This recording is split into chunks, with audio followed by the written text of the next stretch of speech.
नमस्कार प्रेक्षकांनो, आजीच्या गोष्टी या सेगमेंटमध्ये आपलं स्वागत आहे। आज आपण एका नवीन आजींची मुलाखत घेणार आहोत आणि त्या मुलाखतीतून त्यांचा जीवन प्रवास जाणून घेऊयात। नमस्कार आजी। नमस्कार। सर्वप्रथम आपलं नाव काय सांगाल? रोहिणी चंद्रकांत दीक्षित। दीक्षित, बर। तुमचा जन्म कुठला? कुपखेड म्हणून गाव आहे, सटाणा जिल्हा तालुक्यात। बर। तिथला जन्म आहे। हो। मग बालपण तुमचं त्याच गावात गेलं? तिकडे गेलं। हो। बर, म्हणजे तुम्ही खानदेशात नाही, मूळच्या? काही दिवस त्र्यंबकेश्वरला गेलं, कारण वडिलांची बदली तिथे होती माझ्या। अच्छा, काय करायचे? तलाठी होते। तलाठी होते? हो। अरे वा। मग तुमची लहानपणीची परिस्थिती सधन असेल घरची? हो, ठीक, चांगली। आणि इकडे पण चांगलं होतं, म्हणजे वडिलांची शेती वगैरे खूप होती। हो का? एकत्र कुटुंब होतं, 5 भाऊ होते। 5 भाऊ? हो। मग तुमचा वाडा असेल? नाही, मोठं, म्हणजे असं घर वाड्यासारखं, पण असा वाडा नव्हता। कौलारू होतं? मोठं घर नाही, मातीचं, लाकडाचं। बर। मग बालपण तुमचं तुम्ही म्हणालात की परिस्थिती छान होती, त्र्यंबकला गेला। तर ते त्र्यंबकचं वातावरण तेव्हा कसं होतं त्यावेळी? आध्यात्मिकच असेल? हो, सगळं। आणि मला माझे आजोबा सांभाळायला होते, म्हणजे आईचे वडील। बर। मावशी वगैरे लहान होती मी म्हणून, तर मग ते शंकराच्या मंदिरात नेहमी मला घेऊन जायचे। बर। लहानपणी। आणि मग असं परकर बोलकर शिवलेलं होतं मला छान।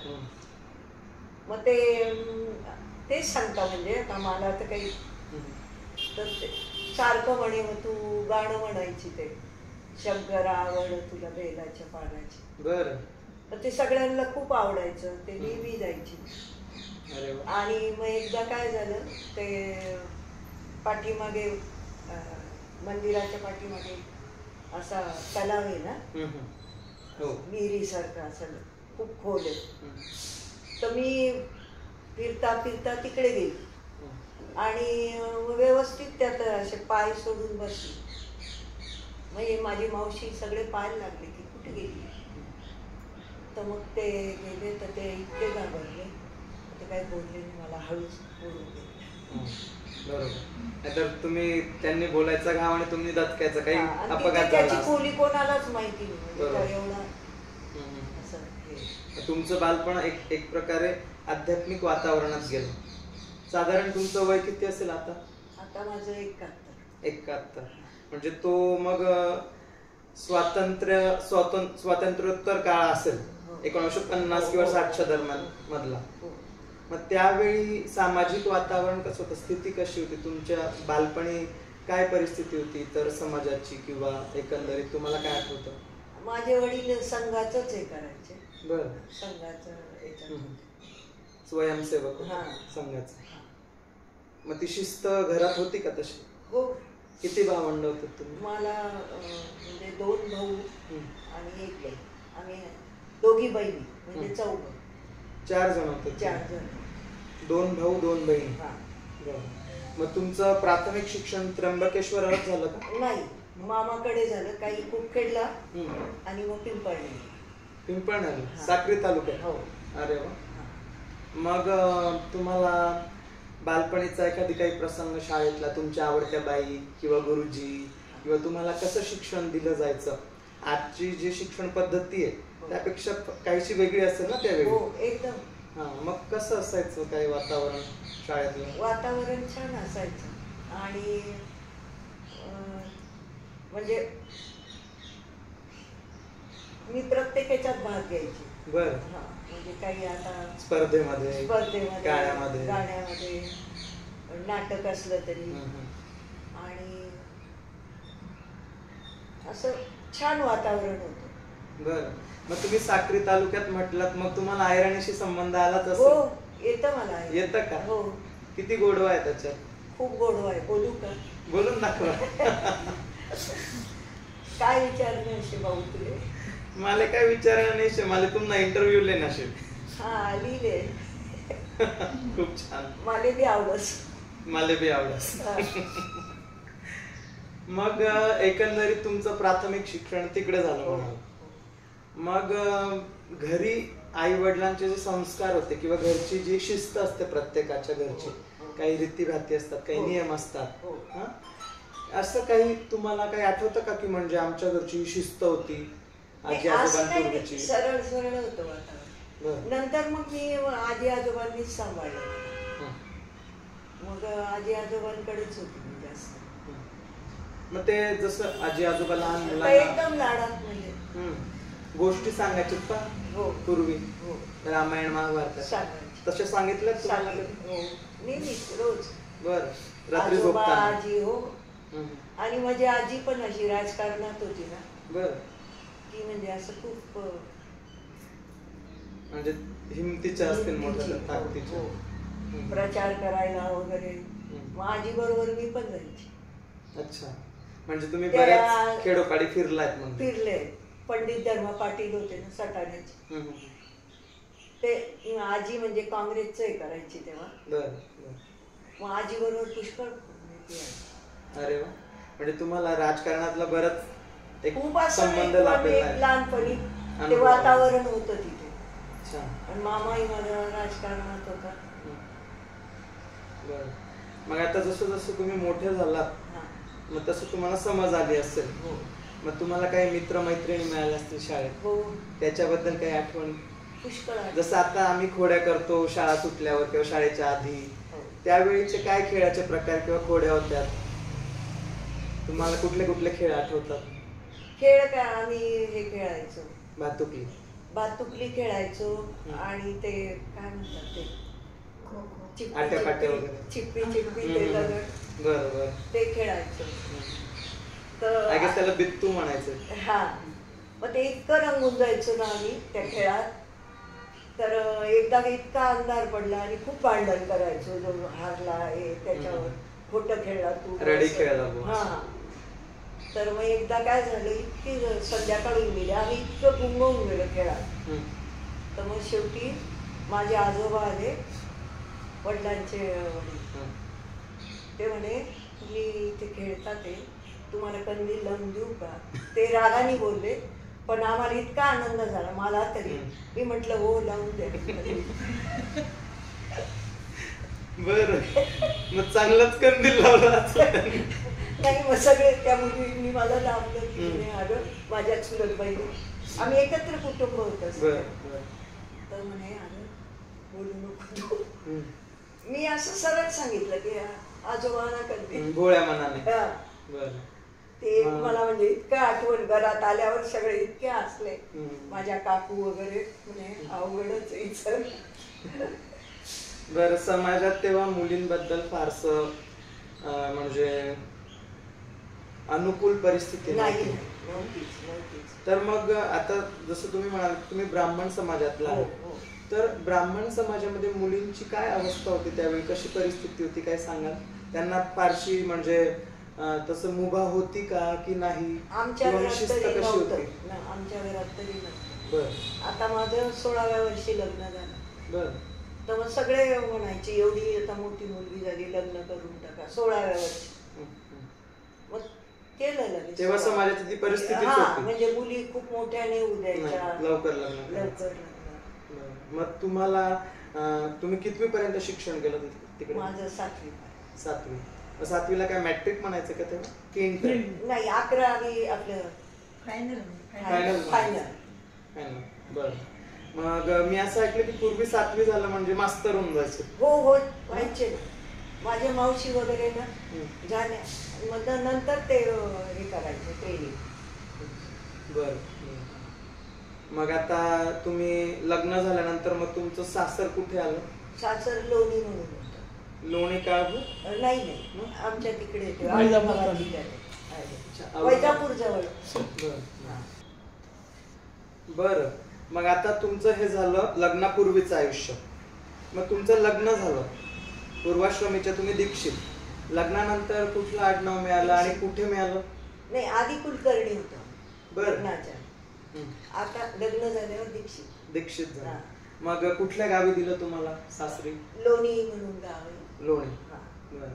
मग सासरचं वातावरण कसं होतं? सुरुवातीला तुम्ही 16व्या वर्षीच गेला, हो हो तर मग लहान मुलगी अगदी, हो मग तिचं मन जरा दचकेल, घाबरेल ना, नवीन घरी नवीन होतं माणसं. तसं होतं. तर तुमच्या सासूबाईंनी कसं तुम्हाला सांभाळून घेतलं? सासूबाईंनी सांभाळलं. आमचे दीर वगैरे खूप कडक होते, मोठे दीर. हो का? हो, म्हणजे ते बाहेर समोर जायचं पण नाही. मोठे जेठ असतील ना? जेठच. बरं. ते आता नाही याच्या आजोबा अगोदर.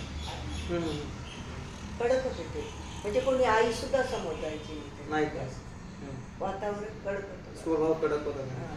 मग तुम्हाला अगदी घरात दबकूनच राहावं हो, लागत असेल जरा. हो. मग तुम्हाला एक प्रसंग सांगू का? सांगा ना, सांगा. मग असं भीतीचंच वातावरण असायचं ना. मग एकदा काय झालं, आमच्या सासूबाई कुठेतरी गेल्या, मी एकटीच होती घरात. मग ते दीर आले बाहेरून, त्यांच्याबरोबर बरेच लोक आले, तलाठी होते ते. मग त्यांनी काय सांगितलं मला, चहा करून. मग घरात तेव्हा लायटर वगैरे तर काही प्रश्न नव्हता. मग चहा करायचा तर आता काढायची पेटी काही नाही, सापडे ना, म्हणजे मग मला सापडलीच नाही. मग आता काय करायचं, मला इतकं टेन्शन आलं. मग ते आले परत, चहा झाला नाही. मग म्हणजे चहा नाही झाला का, तर म्हटलं काढायची पेटी नाही. ते गेले दुकानात, एक बॉक्स आणला आणि बाहेरून जो जोरात फेकला ना घरात. आम्ही चहा केला. चहा केला. तुमची सांगायची हिंमत होत नसेल तेव्हा? म्हणजे बीतच सांगितलं काढायची. ते म्हणे चहा तिकडे जाऊन सांगायची पण हिंमत नाही. मग म्हटलं चहा झाला का, तर म्हटलं आम्ही काढायची किती नाही. त्यांना म्हटलं या महिने आधी तर बोलायचं. ते गेले, एक बॉक्स आणला, जोरात फेक. मी चहा केला. असे काही प्रसंग असतात कडू गोड की ते आठवणीत राहून जातात. अगदी आठवणी, पुष्कळ प्रसंग. मग आता जसं पूर्वी पद्धत होती की सासरी असल्यावर माय माहेरच्या माणसांचे गोडवे गायचे किंवा त्यांची आठवण आली की मी गाण्यातून म्हणायचे, पाणी काढताना विहिरीवरून किंवा मग दळण दळताना ते जात्यातून, स्वयंपाक करताना, अशी कुठली गाणी तुम्हाला यायची का प्रत्येक प्रसंगाची किंवा काम करतानाची? नाही, पण तुमच्या त्या माझ्या नंदा वगैरे म्हणायच्यात का? हो. आमच्याकडे म्हणजे सोळवळ खूप होतं, तर मग आम्ही म्हणजे आता दसऱ्याचं दळण ते ओले गहू करून घरी सोडून निसून दळायचे. मग तो देवाला लागायचे, तर माझी नंद दळू लागायची, त्या म्हणायच्या. हो का? मग नैवेद्यात असे कुठले पारंपरिक पदार्थ असायचे देवाच्या वेळी? तेव्हा मग ते हा, ते आता समजा दसरा आहे ना, मग साटोऱ्या त्या गावाच्या करायच्या. पारंपरिकच असायचं. तेव्हा असं रेडीमेड काही नसायचं. आज जसं आपण आणतो तसं. आणि रोट म्हणून एक होतं आमच्याकडे, देवीचे रोट, कानबाईचं रोट. हो हो. मग ते पण आम्ही सोळं नेसून जात्यावर जाऊन मग त्याच्या त्या पोळ्या देवाला. आणि ते घरच्यांनीच खायचं प्रसाद. हो, ते प्रत्येकाची मूठ असं घ्यायचं, घरात जेवढे लोक, आणि मग ते बनवायचं. हो, मग तो नैवेद्य सगळ्यांनी मिळून खायचा, संपवायचा. हो. मग आता एकंदरीत तुमचं लग्नाचं पण आयुष्य तुम्ही सांगितलं.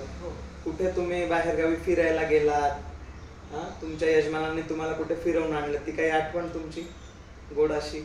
हो, आम्ही म्हणजे पुष्कळ फिरलो. दार्जिलिंगला गेलो होतो. हो का? बर.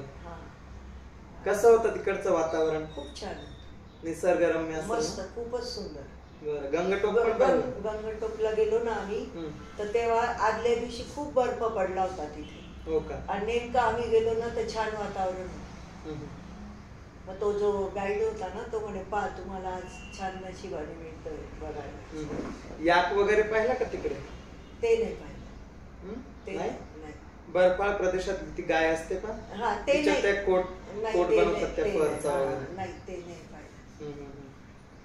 तिकडे गंगटोक पाहिलं, दार्जिलिंगला गेलो, परत मग इथे कलकत्त्याला. अरे वा, म्हणजे ऑलमोस्ट सगळं भारत दर्शन तुमचं झालंय. सगळं नाही झालं, पण पुष्कळ. मग ते यांचं विवेकानंदांचं सगळं स्मारक वगैरे, त्यांचं राहण्याचं घर, त्यांची गाडी, ते सगळं पाहिलं. कालीघाट वगैरे. हो, ते सगळं पाहिलं. रोपवेवरून गेलो, रोपवेत फिरलो. हो का? हा.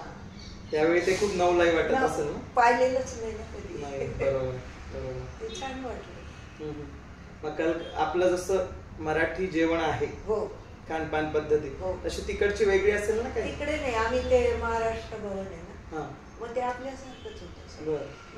तिथली काही स्पेशालिटी तुम्ही ट्राय नाही केली? रसगुल्ला हा, वगैरे ते केलं ना. केलं होतं? हो, ते कुठलं खास दुकान आहे ना, तिथे आम्ही गेलो. बंगाली मिठाई वगैरे. छान. तुम्हाला किती मुलं बोललात तुम्ही? मला मुलं, एक मुलगा आणि मुलगी. एक मुलगा एक मुलगी. काय करतात ते? मुलगा बिल्डरचं करतो बरं. आणि मुलगी नेव्हीला आहे. ती क्लास घेते ड्राईव्ह. तिने ड्राईव्हमध्ये MA केलं. अरे वा, छान. मग आता जसं बघा, पूर्वीचा काळ खूप वेगळा होता. हो. आणि आत्ताचा तर फारच वेगळा आहे. हो, खूपच वेगळा. तुम्ही आता आम्ही तुमचे नातवंड आहोत. हो. ही पहिली पिढी, दुसरी मधली आमच्या आई वडिलांची आणि तुमची तिसरी पिढी आहे. हो. या 3 पिढ्यांमध्ये तुम्हाला काय दरी जाणवते, काय सांगाल? पुष्कळ झालं. आता आम्ही भिवून वागायचो, आता एवढं नाही. आता सगळं बेदरकारपणे वागतात. आणि आपणही कुणाला असं दाब देत नाही ना. ते कसं असतं, आपण काढलंय तर दुसऱ्यांना नको त्रास. बरोबर. आताच्या पिढीला नको. आम्ही समजूनच घेतो सगळं. बरं. मग तुमच्या वेळची काय परिस्थिती होती? फार कष्टमय होतं जीवन असं ऐकलंय. खूप कष्ट. काय कष्ट केलेत तुम्ही, काय सांगा? खूप कष्ट. म्हणजे आमचं आता इकडे सासरी पण कुटुंब होतं. स्वयंपाक तर माझ्याकडेच असायचा. बरं. मग स्वयंपाक करायचा, मध्येच कोणी आलं की परत करायचा. पाणी बाहेरून होतं, लांब होतं. हो, विहिरीवर. ते रहाटाने असं खाली ओढायचं. ते मला येत नव्हतं ओढायचं. मला सवय. सुरुवातीला तारेवरची नाही, माझी नंदिनी खूप साथ दिली. ते सगळे चांगले होते. त्या मला काढून द्यायच्या आणि मग आम्ही दोघी हांडे डोक्यावर घेऊन. सवय नव्हती पण तरी. बरं. आता पूर्वी जसं शाळेमध्ये गेल्यावर काही रानमेवा मिळायचा, बोरं मिळायचे, आमोन्या, चिंचा वगैरे. आजकालच्या मुलांना ते मिळत नाही जास्तीच. आम्हाला मिळायचं. हा, मग त्याची काही आठवण तुमची? खूप. आम्ही झाडावर चढून चिंचा वगैरे खाल्ल्यात का? हो. दगड मारून काही कैरी दगड नाही, वर चढायचं झाडावर. हो का? तू किती उंच जाते, मी किती उंच जाते. बरं. झोपाळा खेळलाय आखाजीला वगैरे? अक्षय तृतीयाला तिकडे आहेच ना झोपाळा. खूप खेळला, खूप मजा केली. मजा केली. सणावाराच्या वेळी काय विशेष तयारी असायची घरात? किंवा तुम्ही आता सण येतोय तेव्हा खूप उत्सुकता असायची, मग काय लगबग असायची ती, काय सांगाल? मग ती सगळी तयारी, देवाचे भांडे घासायचे, देव घासायचे. तेव्हा पितांबरी होती का? पितांबरी नव्हती, चिंच आणि राख आणि नारळाची घास. बर. हे मिश्रण तुम्ही ते लावायचे आणि त्या घासणीने घासायचे. ते उजळायच्याच भांडे? फक्त चिंचेनी घासायचे, हाताने चोळायचे, त्याला नाही घासणी लावायची. म्हणजे चिंचेचा कोळ का? हा, त्याचं पाणी करून त्याच्याने निघायचं? हो, निघायचं. बर. मग सणवार तुम्ही कशा पद्धतीने साजरे करायचे? आता सपोज तुमच्याकडे दिवाळी आली, दसरा आला, आता नागपंचमी आली, तर वारुळाला जायचं का तुम्ही? हो, लहानपणी जायचं. म्हणजे माहेरी, सासरी आल्यावर नाही. प्रत्येकीकडच्या रीतीभाती जरा वेगळ्या असतात. घरातच ते मग त्यांचे करायचे. भाऊबीजेला कसं काय होतं? भावा बहिणीचं नातं काही तुमचं? हो, भाऊबीजेला भाऊ यायचा, मी जायची. भाऊ आता नाही माझे. बरं. मग भाऊबीजेला आठवण येत असेल ना तुम्हाला त्यांची? भावाचं प्रेम काय असतं? तुमचा काही एक आठवण, प्रसंग काही, की तुमच्या भावाने तुम्हाला कसं प्रेम केलं, जिव्हाळा लावला? खूप प्रेम केलं. कसे होते तुमचे भाऊ?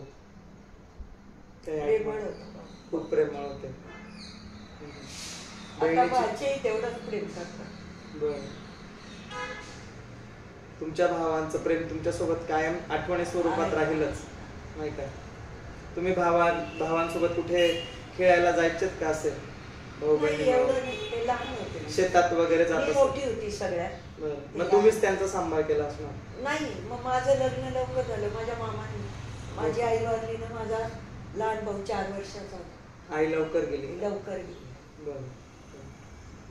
मामांनी मावशींनी सांभाळलं. अरे वा. माझे सुद्धा म्हणजे सणवार सगळे मामा मावशी त्यांनी साजरे केले दिवस.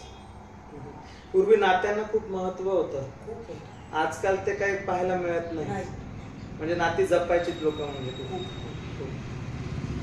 मग त्याच्यामुळे आम्हाला इतकी सवय ना, मग अजूनही म्हणजे आम्ही पुष्कळ असे बांधून ठेवले नाते.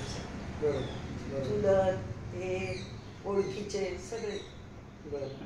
मग तुम्ही आजी या नात्याने आजच्या नातवंडांच्या पिढीला काय संदेश देणार? कसं राहायचं किंवा जीवन कसं जगायचं? काही प्रेमाचा एक संदेश. सगळ्यांनी प्रेमाने राहायचं, एकमेकांना धरायचं.